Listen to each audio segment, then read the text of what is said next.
Well, we've got some time for some email questions, and you've got the first one. I do. This is Carla Gordon, who says, I have a family member who has a child who's facing life in a wheelchair.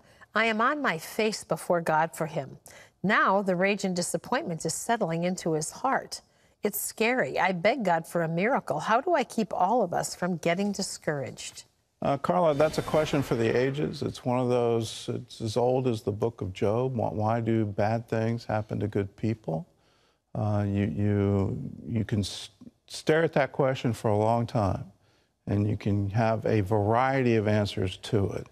But when someone you love is in a wheelchair, what do you do with that? And where do you go with that? I believe in miracles. I've seen miracles. I've seen people get out of wheelchairs and walk, people that the doctors had given up on hope. I've seen it with my own eyes. At the same time, I too have a family member who's in a wheelchair. And we're praying, we're believing, but they're still in that wheelchair. What do you do with that? And where do you go with those emotions? I would encourage you, and I would encourage this wonderful child, go ahead and grieve it. Don't push those emotions away. Grieve the loss. Go through those stages. But realize there is a hope, and there is a future, and there will be a day, whether it's on earth or in heaven, where you will walk again. And let that hope encourage you. That's where you find it. You look to Jesus. He is the author and finisher of your faith. He is also your hope. And there is wonderful hope in the resurrection. Okay, this is Samantha, who says, I lost someone that I loved, and it seems like it wasn't their time to go. Why would God take someone earlier than expected?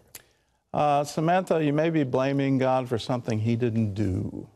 When people are taken earlier than expected. Here's something from the Bible. You look at Uriah. Uriah doesn't get much, you don't hear too many sermons about Uriah. Uriah was the husband of Bathsheba. A lot of talk about David and Bathsheba, not much about Uriah. Uriah was killed in battle intentionally by David. He ordered his generals to put Uriah in the front and then withdraw, knowing that he would be killed. Now, here's the question. Did God intend that? I think the answer is clearly no, and clearly no from what the prophet Nathan said to David. So deaths happen that aren't God's fault. You look at free will. How does free will reign? That seems to be the governing principle, and with that free will, lots of things can happen, from murder to accidents, untimely death. So I would encourage you, don't blame God for that. Blame the accident, blame something untimely, blame the disease, and then hope for the resurrection.